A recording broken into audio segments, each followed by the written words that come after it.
Hello friends, இன்றைக்கி நல்லா யூஸ்ஃபுல்லான கிச்சன் டிப்ஸ் தான் பார்க்க போகிறோங்க. நம்ம ஜென்ரலாக கிச்சனில் ஆயிலெலாம் யூஸ் பண்ணுவோம்ல, சமையலுக்கு குக்கிங் ஆயில் வைக்கிறதுக்கு.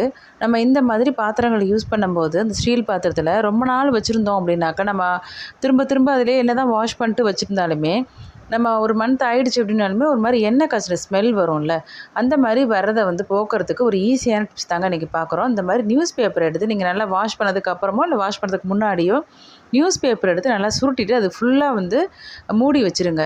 இதை ஹோல் நைட்டு ஒரு ஃபுல் நைட்டு அது அப்படியே இருக்கட்டும். அதுக்கப்புறமா நீங்கள் நெக்ஸ்ட் டே அந்த பேப்பரை மட்டும் தூக்கி போட்டு நல்லா வாஷ் பண்ணிட்டு யூஸ் பண்ணி பாருங்கள். அந்த சுத்தமாக அந்த எண்ணெய் ஸ்மெல்லு, பழைய ஸ்மெல்லு, அந்த சிக்கு வடை உங்களுக்கு வரவே வராதுங்க. இன்னொரு டிப்ஸ் பார்த்திங்கன்னா, இந்த மாதிரி மார்கழி மாதத்தில் நம்ம இப்போ எல்லாருமே கோலம் போட்டுட்ருப்போம். அது சில வீடுகளில் மட்டும் பார்த்திங்கன்னா நல்லா பளிச்சுன்னு வெள்ளையாக இருக்கும். அதுக்கு என்ன பண்ணலாம் அப்படிங்கிறதா இன்றைக்கி இந்த டிப்ஸுங்க.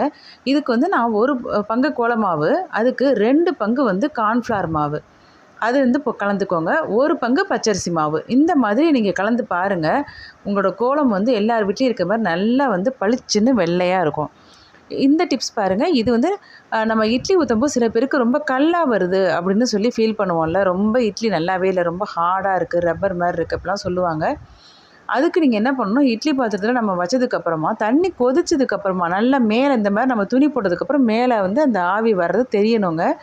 அந்த ஒரு புகை மாதிரி வருது இல்லை, அந்த ஆவி வந்ததுக்கப்புறமா நீங்கள் இந்த மாதிரி இட்லியை ஊற்றிட்டு மூடி போட்டு கரெக்டாக 7லேருந்து 10 நிமிஷம் வேக விட்டு எடுத்தீங்க அப்படின்னாக்கா நல்லா ஓரளவுக்கு ரொம்ப ஓவர் ஹை இல்லாமல் மீடியம் ஹையில் வச்சு 7 to 10 மினிட்ஸில் எடுத்திங்கன்னா சூப்பரான இட்லி உங்களுக்கு சாஃப்டாக வெந்துடும். இப்போது இன்னொரு டிப்ஸ் பார்த்திங்கன்னா, சில நம்ம ஹோட்டலுக்கெலாம் போகும்போது இந்த சமோசா இந்த மாதிரிலாம் வாங்கி சாப்பிடும்போது கெச்சப் கொடுப்பாங்க.